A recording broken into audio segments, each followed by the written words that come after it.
بسم اللہ الرحمن الرحیم۔ ان 10 ایام میں یوم عرفہ بھی آتا ہے اور یوم عرفہ عظیم ترین دن ہے۔ سیدنا عبداللہ ابن عباس رضی اللہ تعالی عنہ فرماتے ہیں، صحیح الجامع کی روایت ہے 7101، اللہ تعالیٰ نے عرفہ کے مقام پر آدم علیہ السلام کی پشت سے ان کی ساری اولاد کو نکالا اور اپنے سامنے پھیلایا، اور اپنے سامنے پھیلایا کس طرح؟ اس طرح وہ ذرات کی طرح پھیلائے گئے۔ پھر مالک الملک نے ان سے کلام کی اور کہا الست بربکم، کیا میں تمہارا رب نہیں ہوں؟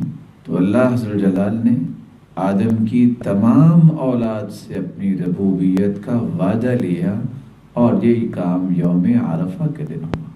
اور صحیح مسلم کی روایت کے الفاظ یہ ہیں 1384 کے تحت رسول اللہ صلی اللہ علیہ وسلم نے فرمایا، ما من یوم اکثر من ان یعتق اللہ فیہ عبدا من النار من یوم عرفہ، یوم عرفہ سے بڑھ کر کوئی دن افضل نہیں جس میں اللہ عز جلال اپنے بندوں کو آگ سے آزاد کرتے ہیں۔